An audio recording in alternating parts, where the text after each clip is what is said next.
একদিনই শেফ যখন অনেকগুলো ছোট ছোট কেক বানাচ্ছিল তখন হঠাৎ করে সে দেখতে পায় শেষের কেকটা বানাতে গিয়ে তার সবগুলো ক্রিম শেষ হয়ে গিয়েছে, যার কারণে সে ওই ছোট্ট কেকটাকে কমপ্লিট করার কথা ভুলে গিয়ে সেখান থেকে চলে গেলে ছোট্ট কেকটা কান্না করতে শুরু করে দেয়। যার কারণে কেকগুলোকে সাজানোর সময় ওয়েটার যখনই দেখতে পায় সেটার ভিতরে কোনো ক্রিম নেই তখন সে ওই কেকটাকে টেবিলের উপরেই ফেলে রেখে দেয়। এরপর কাস্টমারেরা দোকানে এসে সুন্দর সুন্দর ক্রিমওয়ালা কেকগুলোকে পছন্দ করে কিনে নেয়, কিন্তু সেই ছোট কেকটাকে কেউ না কেনার কারণে সে একা একা কোনায় বসে বসে কান্না শুরু করে দেয়, কারণ সেও বাকি সব কেকেদের মতো নিজেকে কাস্টমারদের কাছে বিক্রি করতে চাইতো। এই জন্য সে সবাইকে নিজের দুঃখের গল্প শোনানোর জন্য একটা কেকের অনুষ্ঠানে চলে আসে। এরপর সে ভয় পেতে পেতে যখনই নিজের ক্যাপটাকে খুলে দেয় তখনই তার অবস্থা দেখে সব দর্শকেরা অনেক অবাক হয়ে যায়, কারণ তারা কখনোই ক্রিম ছাড়া কোনো কেক দেখেনি। কিন্তু সে তার দুঃখের গল্প শোনাতে শুরু করলে তার কষ্টের গল্প শুনে সব দর্শকেরা জোরে জোরে কান্না শুরু করে দেয়। তখন এই চকলেটটা বলতে শুরু করে, চিন্তা করো না তোমরা, পৃথিবীর সব থেকে বুদ্ধিমান রুটি ওকে ঠিক করে দিবে। তখন রুটিটা তার কাছে গিয়ে তাকে বলে, আজকে আমি তোমাকে অনেক সুন্দর বানিয়ে দিব।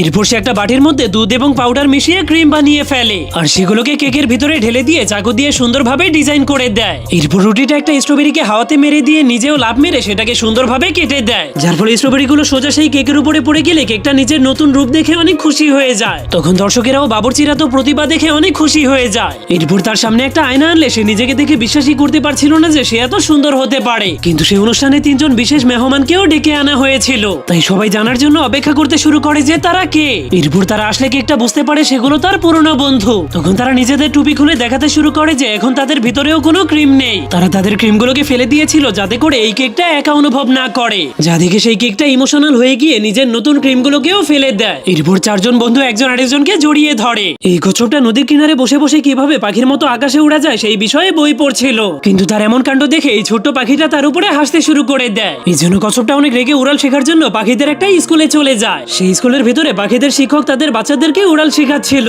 এই জন্য কচ্ছপটা উড়াল শেখার জন্য পাখিটার সামনে গেলেই পাখিটা তাকে ভালো মতো না দেখেই গাছ থেকে ধাক্কা মেরে দেয়। কিন্তু তখনই কচ্ছপটা মাটিতে পড়ে গেলে ব্যথা পেয়ে কান্না শুরু করে দেয়। তখনই একটা ঈগল এসে তাকে সোজা করে বলে, তুমি পাখা ছাড়া জীবনেও উড়তে পারবে না। কিন্তু তবুও কচ্ছপটা হার না মেনে মানুষের বাড়ি থেকে দুইটা কড়াই চুরি করে এনে সেগুলোকে নিজের পাখা বানিয়ে তার মাধ্যমে উড়ার চেষ্টা করে। তবুও কোনো লাভ না হলে সে এবার আকাশে উড়ার জন্য নিজের মাথায় একটা ফ্যান লাগিয়ে দেয়, কিন্তু তবুও সে আবারও আকাশ থেকে নিচে পড়ে যায়। ঠিক তখনই তার মাথায় একটা আইডিয়া চলে আসলে সে সমুদ্রের নিচে চলে যায়। সেখানে গিয়ে সে মাছেদের কাছ থেকে অনেকগুলো হীরামতি চুরি করে আনে। এরপর সেগুলো ঈগলকে দিয়ে বলে, তুমি এই হীরামতির বিনিময়ে আমাকে আকাশের উপরে নিয়ে যাবে। তখন এতগুলো হীরামতি পেয়ে ঈগলটা লোভ সামলাতে না পেরে কচ্ছপটাকে আকাশের অনেক উপরে নিয়ে যায়। কিন্তু তখনই কচ্ছপটা চালাকি করে ঈগলের লেজ থেকে দুইটা পালক ছিঁড়ে সেগুলোর মাধ্যমে উড়ার চেষ্টা করে। তবুও কচ্ছপটা আকাশে উঠতে না পেরে এত উপর থেকে নিচে পড়ে যাওয়ার কারণে মরে যায়। আজকে এই পেঙ্গুইনগুলোর সবচেয়ে ছোট ভাই প্রাইভেটের জন্মদিন ছিল, এজন্য তারা সবাই তাকে বার্থডে গিফট দেওয়ার জন্য ব্যাংক লুট করার প্ল্যান বানায়। এরপর গার্ড বাইরে আসলেই তারা তার সামনে একটি ঘড়ি ফেলে দেয়। সেই ঘড়ির ভিতর থেকে অজ্ঞান করার গ্যাস বের হয়ে সব গার্ডদেরকে অজ্ঞান করে দেয়। এরপর তারা সবাই লুকিয়ে লুকিয়ে সেই ব্যাংকের মধ্যে ঢুকে যায়, কিন্তু এবার তাদেরকে একটি হাই সিকিউরিটি ওয়ালা দরজা খুলতে হবে। তখনই একটা পেঙ্গুইন দরজাকে মই মই গান শোনাতে শুরু করে, তার কারণে দরজার সাথে মই মই হয়ে যায় আর দরজাটাও খুলে যায়। ভিতরে গেলে তারা অনেকগুলো সোনা দেখতে পায়, কিন্তু তখনই প্রাইভেট একটি চিপস ভর্তি ওয়েন্ডিং মেশিনকে দেখতে পায়। তখন তারা সবাই সোনাগুলোকে ছেড়ে চিপস খাওয়ার জন্য চলে যায়, আর প্রাইভেটের বড় ভাই স্কিপার তাকে একটি কয়েন দেয়। তখন প্রাইভেট অনেক খুশি হয়ে মেশিনে কয়েন দিয়ে চিপস বের করতে যায়, কিন্তু তখনই সেই মেশিনটা তাকে ভিতরে টেনে নিয়ে যায়। তখন পেঙ্গুইনগুলো বলে, কি হলো, আমাদের ছোট ভাই প্রাইভেট কোথায়? তখন আরেকটা পেঙ্গুইন বলে, একটা চিপস দিয়ে ওর কিছুই হবে না, এই জন্য ও মেশিনের মধ্যে ঢুকে গেছে। তখনই ওয়েন্ডিং মেশিন থেকে একটি হাত বের হয়ে তাদের তিনজনকে এক এক করে ভিতরে নিতে থাকে। এরপর একজন গার্ড চেকিং করতে আসলেই ওয়েন্ডিং মেশিন তাকে ধাক্কা দিয়ে দেয়াল ভেঙে পালিয়ে যায়। পরে কি হয়েছিল দেখতে চাইলে লাইক করে চ্যানেলটাকে সাবস্ক্রাইব করে দিন।